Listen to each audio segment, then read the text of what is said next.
Good morning and welcome to our webinar this morning. My name is Matt Warner. I'm a partner at Vector Advisors and I'm joined here today by Finder Managing Director Damon Neaves. G'day Damon. Morning Matt.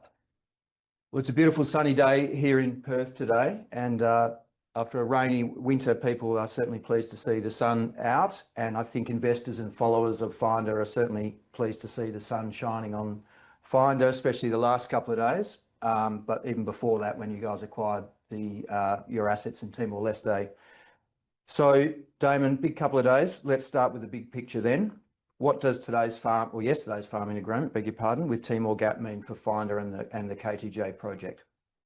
Yeah, thanks Matt, and good morning everyone. Thank you for joining us. Look, I think on anyone's view, this is a major milestone for the company and the project, and you can readily see that in the market's response yesterday. Because I see it, funding has always been the main risk for this project, and with this deal in place with Timor GAP, we now have certainty around 50% of the development Capex funding.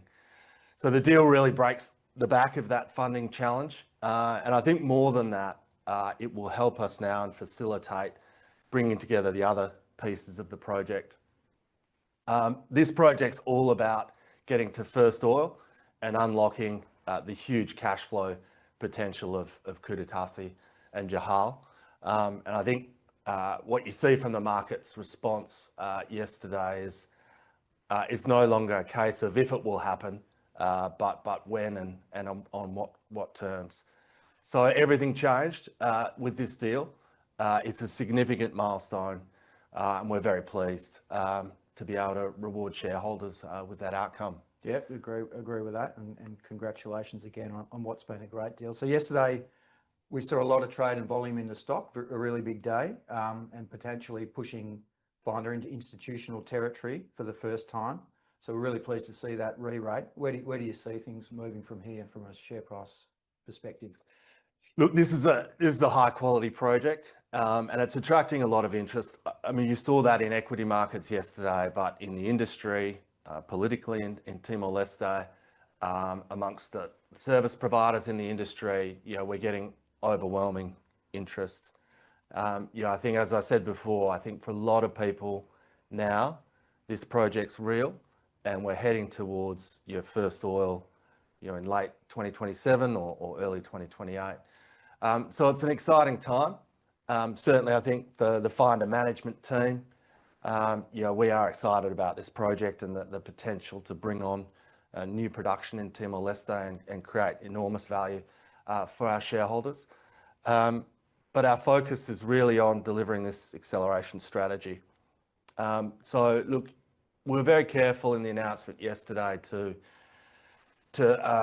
flag the catalysts that are coming up to us. If you can think about the project like this, we're targeting FID in the second quarter next year. To make that happen, we've got to bring a lot of things together. So you've seen the first step in funding, which is a big piece. We've now got to put in place the FPSO rig for the development drilling campaign and the balance of the funding. And of course, SLB are proceeding with the feed work at a cracking pace. SLB bring a huge development capability to the project and take a lot of execution risk off the table. So the team's just focused on these steps to FID. Yeah, and there is a great team here, knowing them all personally. And I think the point you made about, and you and I have been doing this a while, but projects get momentum, and that attracts interest from industry investors and all that. So once that momentum starts rolling, you've set an aggressive timetable. I think your point's really well made. In terms of near-term funding, Timor GAP are providing some contribution to the pre-FID costs. How does that help you crack on and accelerate with the project? Yeah, look, naturally, obviously, tend to focus on the big headline number of the deal, and it is a big number. 50% of the Capex is around $170 million. But yeah, let's not lose sight of the immediate benefits of this deal. So The deal's retrospective from a funding point of view. So as things stand today, Timor GAP is free carried through to FID. Now with this deal in place, they begin funding from 1 January this year. So they help us by contributing to the current year's budget at 12%. But from now to FID, they'll contribute 24% of all costs that accelerate FID. So they're helping sort of share the load. Finder will bear the majority of those costs, but really pleased to see them, electing in early effectively by this deal. And I think recognises that, in truth, we are in a development phase, and Timor GAP is our major partner in the project. Should be part of the project at this stage. Yeah, no, I agree. And as you say, that there's no requirement on them to provide that funding at this point, but the fact that they are is a real positive and a big tick in terms of confidence for how they view it. So sort of beyond the near-term funding, I guess, with this funding secured in the Farmin transaction, how do you think that is going to improve Finder's ability to secure debt funding and deliver other major project elements that you need to get on with? Yeah, look, I think we decided as a team to attack the funding challenge first, including the debt component. So we've been out to the debt markets, banks, Nordic bonds and the like, off-takers, a whole range of different groups. So we went early to get some comfort around that. And I think the approach now is we've got clarity through this deal of what Finder's net capital requirement's going to be. We can look to close out on those discussions. But I think, not unlike what we've just been talking about, I think, because of the free cash flow this project generates, it can carry a substantial debt and leverage.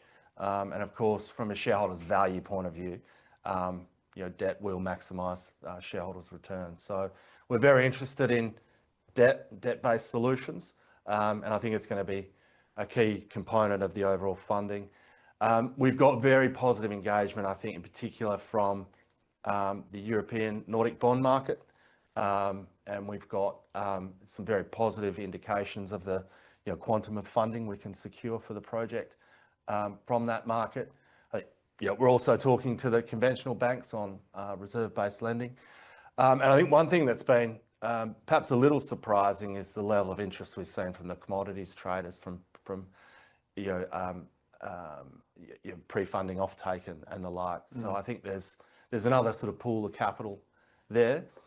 One thing I say Finder's very good at is getting contractors to come on board and share some of the cost and risk. So we're also looking for creative deals with contractors that can help take some of that load out of the Capex bucket and put it, defer it into the project cash flows. And I think, quite possibly see deals of that kind going forward. And recently you saw an example of that with the SLB Alliance through the Accelerated Feed project. SLB are absorbing a significant part of the costs of the feed work that we're doing now, which is great. Yeah. Okay. And just before we move on, just a reminder for people, and I can see a few coming through, but there is an opportunity to provide questions, which I can see. So please, there is some coming through, but keep firing them through if you like, because Damon's happy to talk to anything that's on people's minds. So obviously the KTJ project, beg your pardon, is been a focus on what we're talking about here, but there's other opportunities within the PSC. How do you see those and moving forward and fitting in with what you're doing here? Yeah, look, I like this question. Look, naturally, you pick the low-hanging fruit, and the near-term value was Kuda, Tasi and Jahal. So we've been really focused on unlocking that value. Now that I would say we've broken the back of the funding, we're starting to think a lot more about the upside opportunities in this PSC, and there's a lot to pursue here. We've got the Krill and Squilla discoveries in the south, which are another Kuda, Tasi and Jahal all over again. They're at the appraisal phase. They're not development ready, so we'd need appraisal wells on those oil fields. And we've got a significant, what I would say is, low risk near field exploration potential, including opportunities within a few kilometres from where we're going to put the FPSO at between Kuda, Tasi and Jahal, one called Lanjara that's very interesting. But there's a string of these opportunities, and what I particularly like about PSC regimes, and this PSC in particular, is you're heavily incentivized to get after that upside and keep drilling, because you can cost recover the cost of the wells against your production from, in this case, Kuda, Tasi and Jahal. What it means is you're effectively subsidized, and it really changes that risk-reward equation, and makes it very compelling to go after some of that upside opportunity. Like each one of those exploration targets is another, in value terms, is another Kuda, Tasi and Jahal. This patch, it's called the Laminaria High. We're on the Australian continental shelf, even though we're in exclusive Timor-Leste jurisdiction, but it's northwest shelf geology that we know very well. And this patch has enjoyed a very high success rate of the order of 50% strike rate on exploration wells, which is way above industry averages. And that's why I say this is low risk. And on our PSC, if you look at the wells that have been drilled historically, that success rate's about 70%. So now that we feel confident about Kuda, Tasi and Jahal, we're going to get after that upside. Yeah, excellent. So just looking ahead a little bit, and you touched on it briefly towards the start, but what are the key milestones that are going to roll out here that investors should keep their eyes out for, and as we move towards what is an aggressive FID and first oil timetable? Yeah, so look, there's a number of things, and we had a shopping list of stuff at the back of the announcement, because we want shareholders thinking about what's coming next. So if you just work back from FID in Q2 next year, we've got FPSO to secure, rig to secure. We've got independent resource estimates coming. That's a matter of weeks away. I don't want to preempt the results there because it's up to an independent expert to opine on the resources. But we now have new data. We have the reprocessed ICANN 3D data, which has now been interpreted and been put into that independent experts process. We've got the FEED study going on, and by sort of end of the year, early next year, we'll now have Class 1 costings on the subsea production system and the drilling program. SLB, through their global sort of procurement capabilities, they can access a lot of the equipment, a lot of the subsea equipment we need, some of it off the shelf, so we don't have to stand in manufacturing queues. So we're really at the cutting edge of the development of the project, design and procurement, drilling. It's all happening at the same time.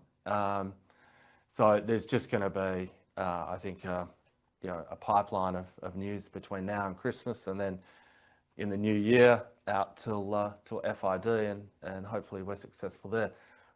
The one thing I left off is obviously the balance of the funding, and I covered that in my earlier answer. I think what we're seeing now is we've got overlapping sources of funding. Like the project itself, I think that the balance of that funding's not a case of if, but what are the sources of funding? What are the terms? And that's all about stitching it together in a way that maximises the value for shareholders. And that's certainly been some flavour of some of the questions that have been coming through. So we're, for the balance of that Capex, what are the options? And we've touched on Nordic bonds, debt, FPSO sort of partner arrangements and things like that, offtake prepayments potentially so they're all things that are open to you guys at this stage. Oh, they're all live in the mix, and I'd say we're in sort of commercial proposal stages on a number, perhaps all of those items. The one probably that you didn't mention, Matty, was these collaborative contracting arrangements with contractors. I think there's potential there to lift net to find tens of millions out of the Capex budget. But it might, debt might be preferable. If we can get attractive debt terms, that might substitute in, and we'll pay the contractors in the normal way. Yeah. So Finder's always been creative and flexible. I think as a junior, that's kind of our job. We don't pay the asking price. We look to do things in more creative ways, and I think just the time we're at, you know, and SLB is a good example of this, you know, with a lot of the work coming off the Northwest Shelf, the big LNG projects, you know, the contractors are hungry for work. Your rig contractors are hungry for work in this region. You know, they're looking to increase utilisation rates, and you know, there's deals to be had at the moment. Question here about cash flows coming from the first year. So I think the reservoir deliverability and all that really like helps you guys with that and pushes that. There's a real initial burst of cash flow that comes through. So just a question around that, probably worth touching on, because it's one of the good things. Yeah, I mean, this is the exciting thing. You know, one thing about, you know, Laminaria oil fields is it's very high quality reservoir, and that translates to high deliverability. So the wells produce at very high rates, and you produce your reserves very quickly, and of course that translates into cash flow. Look, it will be based on our base case 3-well development, so 2 wells in Kuda, Tasi and a well in Jahal. Will be facility constrained, you know, based on the FPSO's capacity at about, say, 30,000 barrels of oil a day. You know, for most of the first year, I'd say 6 or 9 months, before we start to see the normal decline rate. But what we see in Laminaria, we've basically got an unlimited aquifer. So as we produce the oil, typically you see reservoir pressure reduce, flow rates decline. Here that's helped by the aquifer flooding in and maintaining pressure support.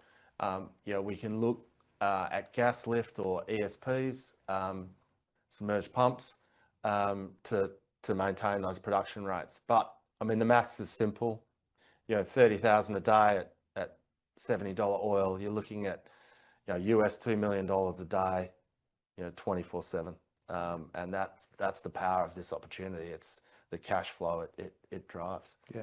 So just looking through these now, there's a question about FPSO and potential timing for that. It's obviously one of the main catalysts you pointed to in the release and you've talked about this morning. So yeah, just looking, it's hard to give a timing estimate, I know, but I know you're working hard on the FPSO side. Yeah, look, we started on the FPSO is a big piece of this project. Yeah, it's a big part of the production infrastructure, and I think that piece falling into place is something we see as a major you know, catalyst in the marketplace and for the project. So we started on this early. So we brought Mark Robertson, our CEO, on board. You know, he, the Scottish bloke, you know, grew up in the North Sea and on platforms and FPSOs in the North Sea. He's worked his whole career on FPSOs. So he's the right man for the job. And he ran a global target asset survey last year where we looked at the whole universe of FPSOs available that would be suitable for our project in the world. And from there, we've sort of narrowed it down to a short list. You know, we're looking to close out on that process in the coming months. Yeah, I think that will, if the project's not real for people now, you know, I think having a 300-meter ship will make it real for people. You know, it's a big bit of kit and infrastructure, and I think it's very iconic and symbolic about the project. Agree. Just a question here, and I'll sort of paraphrase it a little bit, but obviously this deal is an indicator of a really strong and good relationship with Timor GAP and the government more readily. The question here is, are there any other opportunities potentially, and I know you're very focused on one thing at the moment, to align yourselves more with Timor GAP and on other projects? Do you see that as being a possibility? Not now, but like further down the track, given the strong relationship you've forged? Look, let me talk about, you know, this project first. There, I think we deliberately gave Timor GAP priority in the farm out process, because firstly they're a great partner and they bring real financial strength to the joint venture, and I think under this deal also brings very strong alignment with Timor GAP as the national oil company and with the government and regulators to really get behind this acceleration strategy and get to FID and first oil, as we've discussed. So I think they put their money behind that strategy in a big way here. So it's a very strong vote of confidence, not only in the project, but in Finder's capability as operator to deliver on that acceleration strategy. And we take on that responsibility very seriously. This project's important for the people of Timor-Leste and the state and our local content commitments on services and employment. And you've seen recently on our socials a number of initiatives we're pursuing there. We have a real opportunity to make a difference and to bring a new project on stream at Timor at a time when I think fair to say the government there recognises they need to develop their resources to build national wealth. And they've got a strategy to do that. There's very capable people in the government and in the regulator and in our partner Timor GAP. But they're trying to attract foreign capital and expertise to develop those resources. And I think our project is perhaps seen as an illustration, an example of that happening in Timor, a project getting quickly into development and production. So you can see we're all aligned. We're all trying to achieve the same thing. What that means beyond Kuda, Tasi and Jahal, I think it's an interesting question, but I think we'll see how it all unfolds. Question for another day, perhaps. So looks like we got through most of our questions. So Damon, what's the sort of key message and takeaway you'd like to leave for people here today and about the farm out from that we put out yesterday? Yeah, look, I mean, everything changed, as I mentioned, for Finder yesterday as a company. Our market cap has now stepped into a new level where we're starting to attract, institutional interests, and we're in a new market altogether, and you're seeing that with the step change in liquidity we're seeing at the moment. I mean, it's great. It's great to be a part of that. It's great. I'm very proud of the Finder team. The Finder team are very dedicated and very talented individuals and very capable of delivering this project. Coming to work for us, it's pretty intense, as you can imagine. We've got a lot going on. But for the team here, this is a once in a career opportunity. We've stepped into a project where, from a risk point of view, all the heavy lifting's been done. These fields, they're not just discovered, they're fully appraised. We've got 5 wells in Kuda, Tasi and Jahal. We've got flow tests in each of them. We've got 3D over the whole block.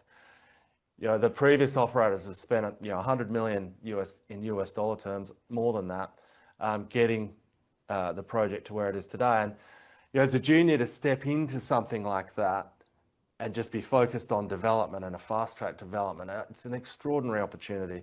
And I think we're blessed, truly blessed to have that opportunity. And it just feels like we're the right team at the right time. We're the right operator for this asset, and it's an extraordinary opportunity. And really happy to see the market taking that on board, and happy that the shareholders that have come with us on this journey.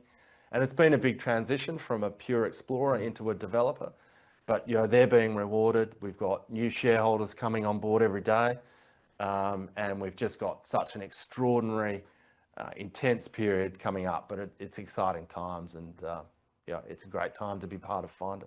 Couldn't agree more. Look, I think we'll leave it there. So thank you everyone for joining us. Thanks, Damon, for those insights. I think everyone would appreciate them. It's Friday. Have a great weekend, everybody, and we'll look forward to filling you in more as time goes by with Finder. Thanks very much. Thank you.